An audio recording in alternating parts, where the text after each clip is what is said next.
하나님께서 우리와 함께 하십니다. 아멘. 네. 우리가 누구냐라는 우리 자신에 대하여서 인식하는 것, 아는 것, 우리 자신의 정체성을 분명히 할 수 있어야 합니다. 여러분, 우리가 누구인가 좀 더 넓은 사고로 본다면 우리는 나그네입니다. 우리는 인생을 살아가는 나그네다. 그래서 시를 봐도 그렇고 어느 유행가 가사를 들어봐도 그렇고 또 어느 철학자들의 사조를 들어봐도 그렇고 이렇게 우리의 인생을 잠시 있다가 지나가는, 그러니까 한마디로 말하면 우리의 인생이 이곳 이 세상에서만 계속하여 있는 것이 아니라 오히려 이 세상은 우리가 스쳐 지나가는 것이다. 그래서 혹자는 간이역과 같다라는 거예요. 우리 어린 친구들이 간이역을 아는지 모르겠네요. 간이라는 단어는 영어로 말하면 세미, 즉 뭐뭐에 준한다, 작다 이런 뜻이에요. 역도 간이역, 중간중간 잠깐 정착하거나 그냥 훅 지나갈 만한, 우리의 삶이, 우리의 인생이 그런 것이다라는 거예요. 그럼에도 불구하고 우리 인생이 다인 양 몰입해서 사는 분들이 많죠. 그 인생의 모든 것을 올인하듯이 그렇게 쌓아두려고 하고 채우려드려 하고 목적을 이루려 하려 하고 뭐 이런 겁니다. 그러면 그럴수록 오히려 인생의 정체성을 안 우리로서는 그것이 얼마나 덧없는지를 아는 겁니다. 예. 톨스토이의 글 중에 사람에게는 몇 평의 땅이 필요하냐, 제가 여러 번 말씀을 드렸죠. 예, 아무리 평생을 부자로 살거나 아무리 성공한 삶을 살거나 아무리 자신의 목적을 취하여 그것을 이루고 살아도 결국은 자기에게 주어지는 땅은 고작 본인의 시신이 들어갈 조그만 관에 들어갈 한 평 정도다라는 거예요. 세상에 연약하게 살았고 세상에 실패자로 살았고 세상에 가난하게 살았어도 여전히 그들에게 주어지는 땅의 평수는 한 평에 불과합니다. 어찌게 보면 공평한 것일 수도 있겠지만 오늘 본문의 말씀에 따라 본다면 인생의 덧없음을 의미하는 겁니다. 이 동양권에 있는 분들은 그런 차원의 인생의 덧없음을 공술의 공수고다, 빈손으로 왔다 빈손으로 간다 이런 표현을 쓰고는 합니다.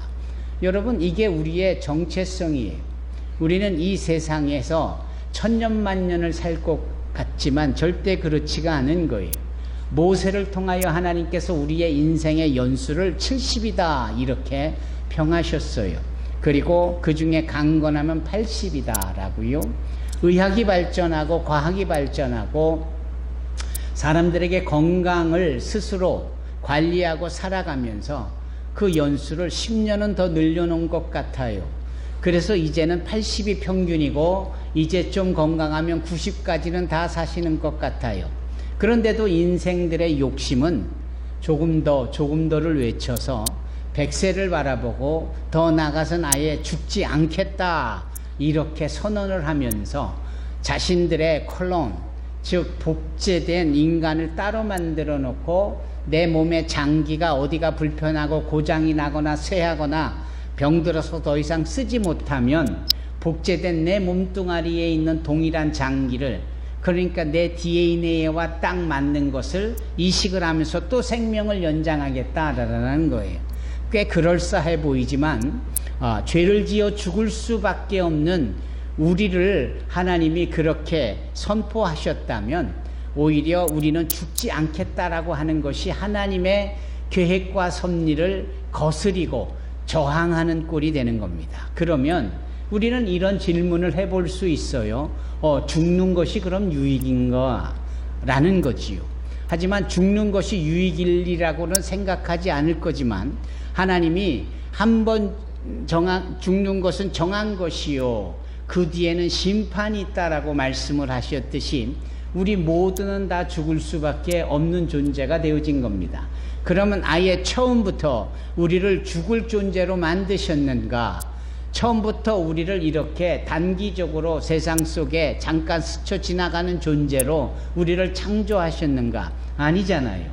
창세기 1장, 2장, 3장을 쭉 거슬러 올라가 읽어보면은 하나님께서 천지를 창조하신 후에 맨 마지막에 당신의 형상, 자신의 이미지를 따라서 사람을 손수 흙으로 만드시고 그 코에 생기를 부어 넣으시잖아요. 그 생기가 하나님의 생명인 거예요. 그것이 하나님의 영입니다. 따라서 하나님은 아시다시피 영원부터 영원까지 계시는, 스스로 계시는, 어제나 오늘이라 영원토록 동일하신 분 아니십니까?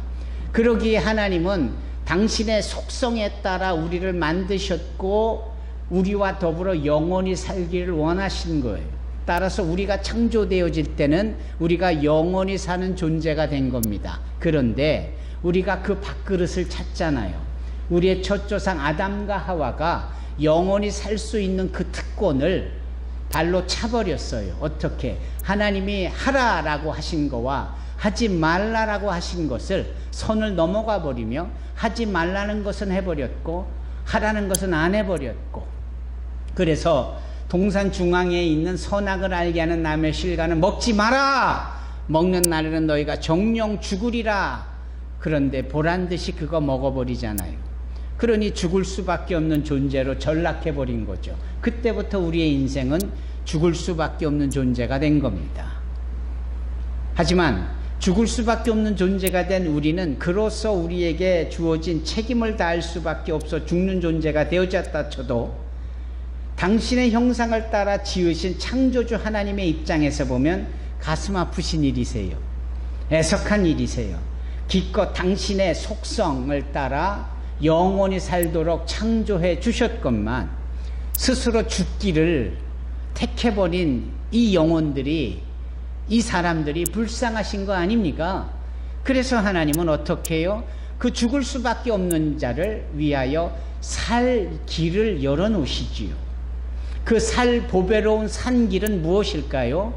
바로 죄 없으신 하나님의 독생하신 예수 그리스도를 우리 가운데 보내셔서 누구든지 예수를 믿으면 죽지 아니하고 영원히 살게 되어지도록 해주신 겁니다. 주 예수를 믿는 것, 그것이 우리에게 구원을 얻게 하는 유일한 방법인 줄로 믿습니다. 예수를 믿는 그것이 우리를 살리는 거예요. 세상에 얼마나 많은 사람들이 살아가고 있습니까? 작년 11월로 그 인구의 숫자가 80억 명이래요. 그 80억 명이 누구는 구원받고 누구는 구원받지 못하고 누구는 천국을 가고 누구는 지옥을 가느냐, 그 기준이 뭐냐, 그 선이 뭐냐, 잘 사느냐 못 사느냐가 선이냐, 부자냐 가난한 자가 소위 기준이냐, 공부를 많이 하여 박사학위를 받고 있는 사람이 또는 그렇지 못한 자가 그 기준이 되는 거냐, 뭐냐라고 할 때 아니요, 다 틀렸습니다. 오직 하나, 주 예수를 믿으라. 그리하면 너와 네 집이 구원을 얻으리라. 오직 예수를 믿는 그 믿음이 유일한 기준이 되는 줄로 믿습니다. 따라서 우리는 아담의 후손으로서 이 땅에 잠시 있다가 스쳐갈 수밖에 없는, 하지만 이후에 어떻게 해요? 구원의 역사가 있어 우리가 천국에서 영생복락을 누리며 살게 되는 겁니다. 이게 우리의 정체성이에요. 우리가 이 자리에 모인 것도 영원이라는 생명을 보장받은 자로서 감사하여 모인 겁니다. 또 어떤 분들에게는 그 영원한 생명을 함께 누리고자 초대되어져서 이 자리에 모인 분들도 계시는 겁니다. 결국은 영원한 생명을 보장받은 우리가 영원한 생명을 주신 하나님께 감사하는 것이 예배요. 영원한 생명을 보장해 주신 주님께 영광 올려드리는 것이 바로 예배인 겁니다. 그게 우리의 정체성인 거예요. 이렇게 살고 저렇게 살고 부하게 살고 가난하게 살고, 이건 피차 서로 얼굴이 다르듯이 다르게 사는 정도에 불과해요. 동일한 우리의 공동체, 동일한 우리의 정체성은 무엇이냐? 나에게 영원한 생명을 예수 그리스도로 말미암아 허락하신 하나님께 감사드리는 삶. 아멘. 그것입니다.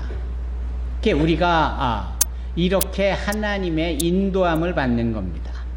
여기서 인도라는 단어는 인디아라는 나라를 의미하는 게 아니라 하나님의 가이드, 하나님께서 우리를 이끄시는, 리드해 가시는 그 부분을 인도라는 표현을 씁니다.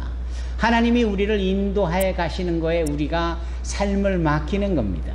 예. 그런데 하나님의 인도하심이 여러분들에게는 오늘 이 아침에 산소망교회로 이끌어 주셨다 이 말입니다. 그런 인도, 심지어는 하나님께서 우리로 하여금 이주하게 하시기도 하십니다. 이주. 이주라는 단어는 좀 쉽게 표현하면 이사하는 것을 의미합니다. 한국 사람 치고 태어난 곳에서 계속 사는 사람이 많지 않죠. 어떠한 이유든지 이주, 이사를 가게 됩니다.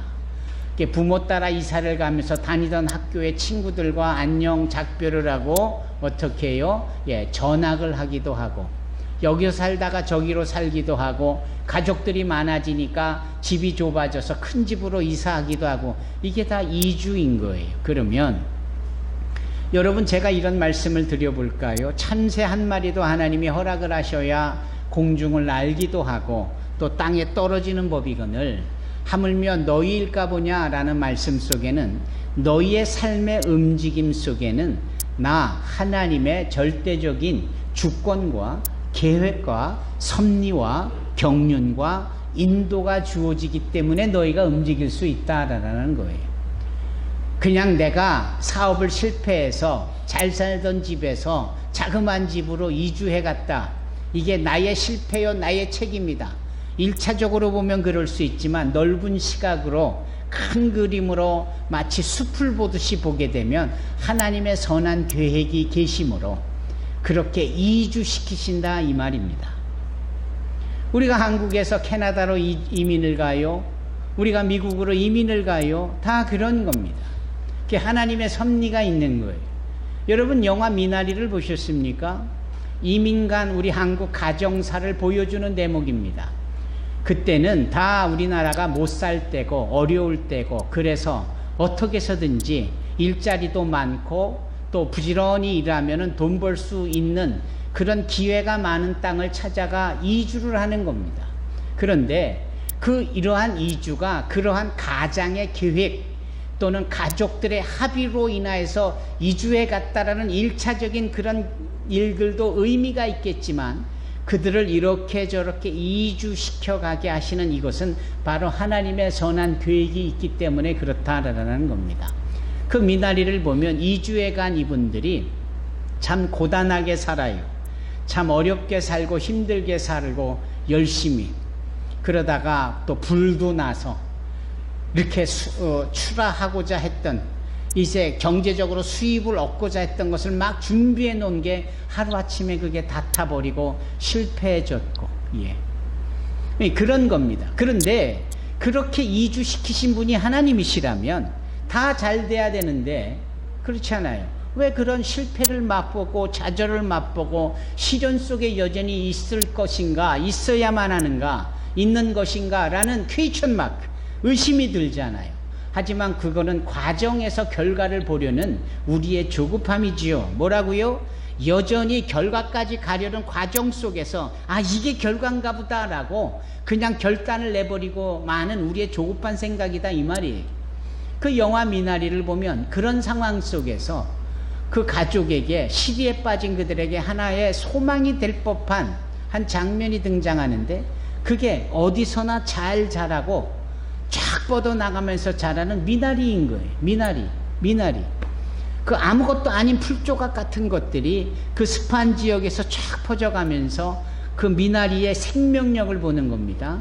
어떻게 보면 고단한, 어떻게 보면 힘든 이주해온 낯선 땅에서 살아가는 것이 이렇게 어려울 수밖에 없지만 생존하고 퍼져나가는 이 미나리의 생존력, 이거를 영화에다 담아내는 겁니다. 그렇죠? 그리고 그 영화 미나리 속에서는 소위 한국 사람들의 끈질긴 성실함과 생존력을 의미하는 겁니다. 아닌 게 아니라 역사를 보면 우리나라의 고종시대 때 지진이 일어나가지고 소위 고종왕이 있을 때 지진이 일어나서 지진을 피하여서 살겠다라고 저 북간도로 일본으로 피한 우리나라 사람들이 있었고요. 아픈 역사지만 그 일본에서 학대와 핍박을 당하는 이들이 북간도로 이주해 가서 그곳에서 잘 살게 되어지다가 또 스탈린에 의하여서 그곳에서 알마타 지역으로 지금으로 치면 키르기스탄, 카자흐스탄, 우즈베키스탄, 투르메니키스탄, 알바니아 같은, 아르메니아 같은, 알바니아 아닙니다. 아르메니아 같은 그 중앙아시아 지역으로 한국 사람들이 많이 그냥 기차에 몸을 싣고 강제로 끌려가지 않습니까? 그들이 내린 곳은 정말 허허벌판이고 그냥 땅들이 얼어붙어 있는 정말 마이너스 40도, 50도를 육박하는, 그런데 던져진 한국 이 사람들의 생존력은 그 땅을 일구고 죽어가면서도 여전히 자손을 보면서 지금 한국 교포 2세, 3세, 4세의 사람들이 그곳에서 경제력을 주도해 가고 있지 않습니까? 못 살 때에 소위 한국 사람들이 어떻게 해요? 그 하와이 사탕수수 밭으로 돈을 벌러 보내지는데 그 돈 벌러 보내진 사람들을 누가 보냈느냐? 인천에 있는 내리교회에서 보내는 거예요. 그래서 350명을 보냈는데 거반 죽고 살아남은 사람들이 그 사탕수수 밭에서 열심히 일했는데 일할 때에 하루 벌어들이는 돈이 고작해서 30센트 정도였다라는 거예요. 정말 작은 돈인데도 이분들은 그곳에서 보내진 그곳에서 어떻게 교회를 세웁니다. 그리고 교회에서 예배를 드립니다. 하루 30센트씩 받는 돈을 모아서 11조를 내고 그 11조를 자신들을 그곳으로 보낸 그 인천 내리교회에 보냅니다. 그리고 또 돈이 모아지면 그걸 가지고 어떻게 합니까? 우리 교회에 종탑을 세워야 되겠다. 돈을 모아서 종탑을 세우도록 내리교회로 보내는 겁니다. 그러면서 그들은 생존하고 자손을 보고 그 하와이 사람들을 감단시키고 감복시키는 거예요. 이 엄청난 생존력과 성실함 뒷면에는 하나님의 특별한 계획과 섭리가 계시는 겁니다. 우리가 어떻게 이곳에 보내지고 이렇게 힘들게 살아야 하느냐라고 가슴 아파하는 이들이 이와 같은 운명적인 가난함을 우리 자녀들에게는 물려주지 말아야 되겠다. 그러면 우리가 어떻게 할 수 있으면 좋겠느냐? 우리 자녀들에게 교육을 시켜서 교육받은 우리 자녀들이 열심히 공부하여 나라를 부강시키고 경제력을 이끌 수 있는 후손들이 되게 하여야 되겠다. 그러면 우리가 열심히 일하고 열심히 번 돈을, 작은 돈이지만 이걸 시드머니로 마중물처럼 이걸 보내서 이곳을 통하여 학교가 세워지면 좋겠다. 그래서 헌금을 모아 보내지면서 세운 대학교가 인하대학교입니다. 이름이 왜 인하냐? 인천이라는 인자와 하와이라는 하자가 모여서 인하대학교가 된 겁니다. 참 대단하지요? 여러분, 흩어진 사람들에게 하나님께서 섭리를 베푸시고 뜻을 펼치시면서 그렇게 사람들을 움직이게 하신 분이 하나님이라는 사실을 보여주고 있는 겁니다. 그런 일들이 있자 또 많은 사람들이 저 멕시코 유카탄 반도로 보내집니다. 그런데 그곳으로 간 사람들은 교회를 세우지 않아요. 한국 사람들이 갔음에도 똑같은 사탕수수 밭에서도 일하는데도 그들은 그곳에 교회를 세우지 않습니다. 교회를 세우지 않았다라는 것은 예배를 드리지 않았다라는 것이요, 기독교적인 신앙생활을 하지 않았다라는 겁니다. 하와이하고는 정반대죠. 지금 100여 년이 지난 이 시점에서 하와이에 예배를 중심으로 보내진 이 디아스포라들과 또 이 예배를 드리지 않는 한인 디아스포라들이 있는 멕시코 유카탄 반도의 결과물은 어떨까? 멕시코 유카탄 반도에 있는 이 한인 교포들도 결혼을 하고 자녀도 보았지만 그들은 그의 피 속에 한인의 피가 있지만 자신들의 할아버지의 할아버지가 한국에서 왔다는 사실을 몰라요. 그들은 대한민국이라는 그러한 사실을 전혀 모르고 삽니다. 삶의 질은 어떨까요? 너무 가난하고 너무 처절하고 그건 멕시코 원주민보다도 훨씬 못 살고 있어요. 그게 현실입니다. 그래서 저 캘리포니아주에 있는 우리 한국 교회들이 또는 동부권에 있는 뭐 뉴욕이라든지 보스턴이라든지 이런 곳에 있는 한인 교회들이 여름이든 겨울이든 단기 선교 여행을 이 유카탄 반도에 가서 한인 자손들을 찾아서 도와주고 예수를 믿도록 전하고 있습니다. 그게 현실인 거예요. 제가 이 말씀을 드리는 이유는 사람들이 움직여지는 이 이주가 소위 우리의 정체성이겠다. 그리고 이 정체성은 단순히 이주를 넘어 이제는 천국으로 향하여 가는 우리의 발걸음으로서 표현되고 있는 겁니다. 오늘 본문에 이 베드로가 말하고자 하는 것이 그 부분이에요. 뭐라고 말합니까? 예수 그리스도의 사도 베드로는 고향을 떠난 사람들, 즉 하나님의 선택된 백성에게 이 편지를 보낸다, 이런 말씀이에요. 이 고향을 떠났다라는 것이 소위 people on the move, 코리안 다이아스포라일 수도 있고 주이시 다이아스포라일 수도 있고, 집을 떠나는데 본인이 원해서 떠난 것도, 또 원하지 않는데도 핍박을 피하여, 전쟁을 피하여, 가난을 피하여 떠난 것도 다 하나님의 섭리 가운데 떠나게 됐다라는 거예요. 바로 이 부분을 말씀하는 겁니다. 그러면 베드로는 고향 땅을 떠난 사람들에게만 이 메시지를 증거하는 것이냐가 아니고, 고향을 떠난 이 이주민들을 어디까지 확대하여 적용을 하느냐, 이 세상에 사는 우리 모두에게 적용을 하는 겁니다. 왜? 우리가 가야 되고 우리가 머물러야 될 최종 종착지는 천국이요, 그 천국으로 가기까지 우리가 움직이는 이 이주의 삶. 그래서 내가 내 고향에서 자라고 내 고향에서 죽겠다, 그 이야기를 훨씬 넘어서 우리가 이 땅에서 태어나 이 땅에서 살다가 하나님의 천국으로 이주해 가야 되는 이 순례자의 신분으로서 사도 베드로는 우리의 정체성을 말하고 있는 겁니다. 이런 점에 있어서 우리가 우리의 정체성에 대한 분명한 인식이 있는 거예요.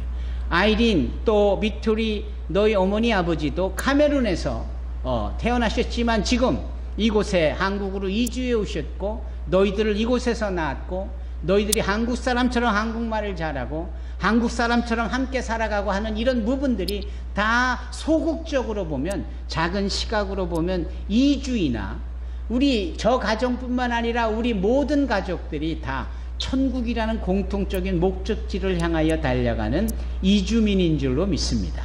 베드로가 지금 그걸 말하고 있는 거예요. 그래서 우리는 순례자, 필그림, 우리가 천국으로 향하여 나가는 필그림이다, 이 부분에 대한 정체성을 분명히 깨닫는 저와 여러분이 되기를 바랍니다. 그런데 이게 믿는 사람들에만 있는 것이 아니라 지금 전 세계적으로 우리가 주목해야 될 현상이 있는데, 여러분 적도가 있잖아요. 영도, 적도가 있는데 그 적도 밑이 주로 아프리카와 중남미와 오세아니아가 위치해 있고요. 또 적도 위쪽으로는 유럽이라든지 아시아 북반구라든지 북미 지역이 있잖아요. 이 북반구와 남반구로 나뉘는데 점점 이 인구 지도가 바뀌는 겁니다. 지형이 바뀌는 게 아니라 그 지형에서 살던 사람들의 움직임이 워낙 많다 보니까 인구 지도가 바뀌는 거예요. 그래서 남반구 아프리카 쪽과 중남미 쪽에 있는 사람들이 북반구 쪽으로 많이 이주해 가면서 인구 지도가 바뀌기 시작을 하고, 사람이 움직이면서 소위 뭐가 함께 움직여지는 겁니까? 복음이 함께 움직여지는 거예요. 따라서 사람이 움직이니까 하나님의 말씀도 함께 움직여지면서 소위 전체, 전국, 전 세계의 기독교의 복음화율이 바뀌기 시작해요. 남반구는 복음화율이 치솟고, 북반구는 예전부터 이 선교의 시작이었던, 초대교회의 시작이었던 북반구의 기독교 비율이 점점 낮아지는 겁니다. 그래서 지금은 남반구가 70%, 북반구가 30%, 앞으로 갈수록 남반구가 80%, 북반구가 20%로 점점 더 바뀐다라는 거예요. 그리고 또 하나의 현상은 사람들이 얼마나 많이 움직이는지 폭발적으로 움직인다. 80억의 인구 중에 10억 명이 움직여요. 10억 명이 이사를 하는 겁니다. 10억 명이 이주를 하는 겁니다. 이런 식의 접근은 좋을 것 같아요. 내가 살던 시골을 떠나 고향으로, 우리 임진숙 목사님이 보성에서 태어났다가 이 안양으로 이사합니다. 이사. 그렇죠? 그런데 여기 우리 김은희 성도님의 언니 되신 크리스틴 성도님께서 미국 오하이오로 이민을 가는, 이주에 가, 그 이주입니다. 마이그레이션. 이 나라에서 다른 나라로 가는 거죠. 그렇죠? 하지만 이 두 가지 내부적으로 움직이는 이사나 또는 나라와 나라끼리 바뀌어지는 이주나 다 동일하게 마이그레이션으로 볼 때 이게 전 세계 10억 명이 그렇게 살고 있다라는 거예요. 그래서 80억이 일렬로 줄을 서면 8명째 단위별로 1명씩 이주민이 되는 겁니다. 이게 세계적 현상이에요. 그러면서 움직여지는 사람들 속에는 지금 우리나라에 250만 명의 이주민들이 와 계세요. 어느 나라가 가장 많이 와 계실까요? 중국이 가장 많이 왔고, 베트남이 가장 많이 왔고, 우즈베키스탄이 가장 많이 왔고, 그 다음에 몽골리안이 그 뒤를 이으고, 캄보디아, 베트남, 또 스리랑카도 있고, 네팔리도 있고, 미얀마 사람들도 많고, 일본도 많고요. 또 어느 나라가 빠졌을까요? 방글라데시가 있고, 인디아가 그다음에 파키스탄이 있고, 그리고 저 아프리카 쪽에는 이 서부 아프리카 쪽에 사람들이 많이 와 계셔서 부르키나파소부터 시작해서 코디부아 사람들도 많이 와 있고, 베냉, 토고, 나이지리아, 가나, 또 그 밑에 카메룬, 콩고, 또 동부 아프리카 쪽으로는 케냐도 있고요, 또 우간다도 많고요, 탄자니아도 많고요. 정말 많은 분들이 우리나라에 와 계시고, 250여만 명인데 2030년 되면 300만 명이 되고 2050년이 되면 500만 명이 된다라는 거예요. 그리고 우리나라 사람은 세계에 얼마나 많이 나갔을까? 750만 명이 나간 거예요. 750만 명이 나가서 살고 있어요. 오늘 크리스틴 자매님 가정이 잠깐 들어오셨으니까 750만 명 중에 숫자를 하나 빼니까 어떻게 해요? 749만 9,990 한 6명 정도. 그런 겁니다. 움직이는 거예요. 그러면 이게 저절로 움직여졌을까? 아니라는 거죠. 하나님의 섭리로 움직여진 겁니다. 네. 지금은 기후 재난이 일어나서 기후가 엄청나게 바뀌면서 이 아이스버그, 이 빙하가 녹으면서 수면이 차오르니까 살던 집에 물이 잠겨서 더 이상 살 수 없다니까요. 인간의 과학이 만들어 놓은 오기 중에 이런 원자로 같은 게 터지니까 일본 이 후쿠시마 그 반경 120km 내는 사람이 살 수 없잖아요. 그럼 거기서 살던 사람은 다 어떻게 해요? 집을 떠나야 하잖아요. 강제적으로 떠나고, 전쟁 때문에 떠나고, 종교 탄압으로 떠나고, 인종 제노사이드 같은 인종 청소 때문에 떠나고. 그 떠난 사람들이 얼마나 많은지 난민이라는 이름으로, 또 여러분 국제결혼을 하는 인터메리지 커플들도 많이 생기고, 공부를 더 해야 되겠다고 하는 이런 유학생들 많아지고, 돈 벌어야 되겠다라는 노동자구로 블루 컬러 화이트 컬러들 70%나 해당하는 이 사람들이 다 그렇게 250만 명, 750만 명, 3억 명, 10억 명까지 계속 움직이는데 점점 더 많아진다라는, 이게 다 뭡니까? 주님 오실 날이 심히 가깝기 때문에 하나님은 그들의 움직임 속에서 천국으로의 움직임을 인도하는 순례걸음의 비전을 나타내는 겁니다. 우리 교회가 작지만 위디국제 선교회와 더불어 집중하는 사역이 바로 그겁니다. 집 떠날 이주민들, 나간 디아스포라들을 대상으로 예수 믿게 하고, 함께 구원의 자리에 서게 하고, 우리가 다 함께 순례자로서 천국에 같이 가고자 하는 이런 부분들, 이걸 강력하게 사역하는 게 우리 위디 선교회입니다. 그리고 그 위디 선교회를 우리가 인큐베이팅을 하고 함께 가고 있는 게 우리 산소만 교회인 거예요.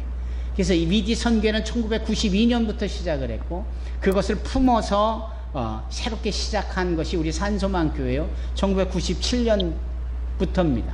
그리고 올해로 26년째인데, 그래서 위디 선교회가 하는 이 이주민 선교 사역이 상당히 자타가 공인하고 인정을 하고, 우리의 먼저 걸어왔던 이 발자취들을 소위 정보로서 담아 공유해주고, 진명교사적인 것과 반면교사적인 것을 제시해주고, 그들이 함께 어디서든 지역교회나 선교단체들이 이 사역을 잘하도록 그 일을 국내에서 전국적으로 행하고 있는 겁니다.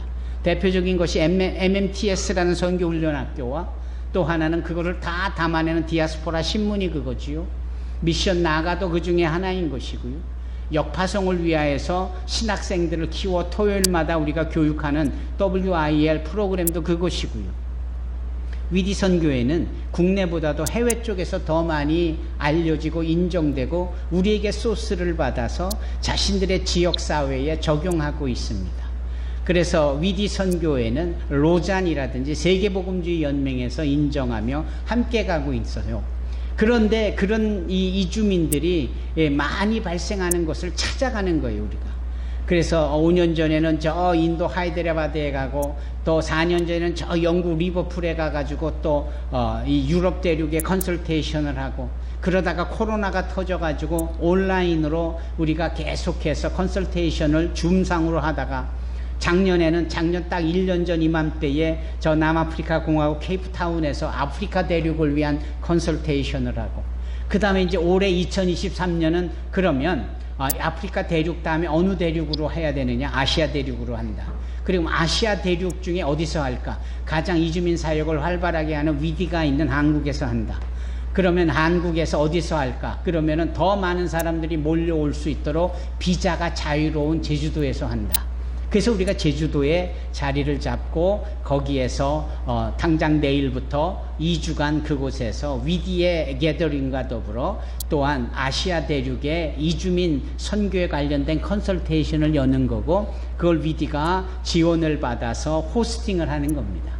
이것이 우리 사랑의 축제의 선교라는 카테고리로 우리가 지금 이 축제를 하고 있으니 이것이 오늘 본문의 말씀하고도 연결해 볼 때 이미 2000년 전 사도 베드로를 통하여 움직여지는 사람 그리고 그 움직여지는 것이 천국으로 연계되어져서 이 땅에서의 우리 모두가 다 디아스포라는 사실을 증거하고 있는 즈음에 우리가 얼마나 사역을 이 말씀에 비추어서 또 현실성 있게 잘 이끌어야 되는지 그 중요성은 아무리 강조해도 결코 과하지 않습니다. 이러는 즈음에 우리 사랑하는 성도들의 여러분들의 간절한 기도가 큰 힘이 되고 우리가 기도할 때 하나님이 일하시는 줄로 믿습니다. 그저 기도하면 되는 겁니다. 하나님이 다 책임져 주시고 하나님께서 다 역사하시는 겁니다. 아멘. 이 이야기들을 우리가 성경에서 얼마든지 찾아낼 수 있고 볼 수 있습니다. 여러분 제가 뭐뭐뭐는 하면 바로 답을 해주시기 바랍니다. 믿음의 조상은 누굽니까? 아브라함이 이주민의 역사의 시조라고도 볼 수 있어요. 왜냐하면 그가 갈대아 우르 출신인데 하나님께서 그를 이주시켜요. 어디로? 가나안 땅으로. 젖과 꿀이 흐르는 땅으로. 그렇죠? 그렇게 시작된 게 믿음의 가문입니다. 믿음의 가문으로 인하여서 보란듯이 그의 손주뻘이 되어지는 요셉이 어디로 내려갑니까? 애굽으로 내려갑니다. 좋아서 간 게 아니라 팔려서 갔습니다. 이주라는 것이 내가 원해서 가고 또 원치 않은데도 강제적으로 가는 게 이주예요.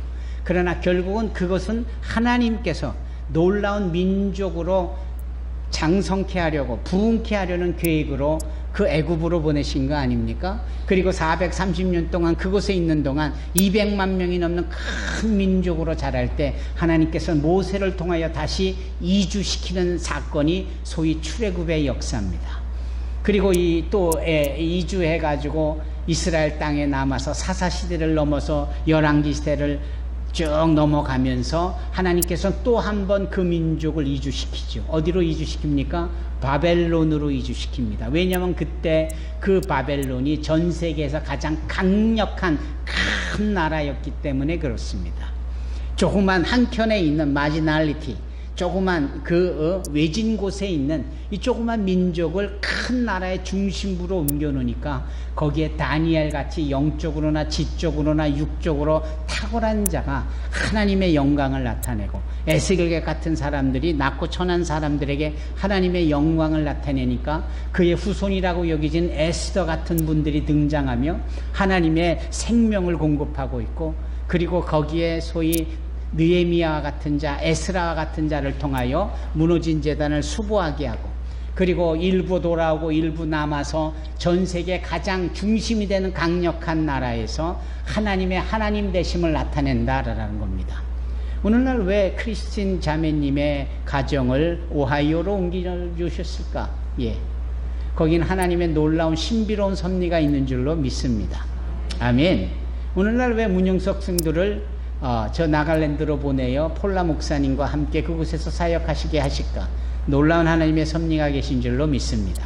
오늘날 우리 산소망교회를 통하여 이 작은 교회를 통하여 이처럼 큰 교회들이 미처 알지 못하고 느껴보지 못했고 적용해보지 못했던 이 사역을 먼저 30여 년 동안 쭉 해오면서 이제는 우리에게 그들에게 이러한 사역을 주어야 하는 것일까? 다 하나님의 섭리와 경륜이 계시는 줄로 믿습니다. the permissive will of God is displayed. The very wonderful plans to redeem all kind of soul in the world. 하나님의 섭리가 온 세상 사람들의 영혼을 다 순례자로 여기며 그들을 인도하고 계시다. 우리가 그 한복판에 있고 우리가 그렇게 쓰임을 받고 있는 겁니다. 여러분, 오늘 설교 말씀을 통하여 두 가지죠. 하나는 내 자신이 머무는 곳은 천국이구나. 그 천국으로 향하여 가는 과정 가운데 있구나. 라는 이 정체성을 분명히 아셔야 되고요. 두 번째는 우리가 지금 산소망기를 통하여 섬기며 믿음의 뿌리를 내리면서 이 사역을 하는 의미가 바로 하나님의 구원의 섭리에 동참시키려는 하나님의 계획이구나 라는 사실입니다. 여러분, 이 귀한 말씀에 함께 순종하여 지난 주일 말씀처럼 말씀대로 믿고 말씀대로 행하는 저와 여러분이 되기를 주님의 이름으로 축원합니다. 아멘. 할렐루야. 기도하겠습니다. 거룩하시고 사랑이 많으신 참 좋은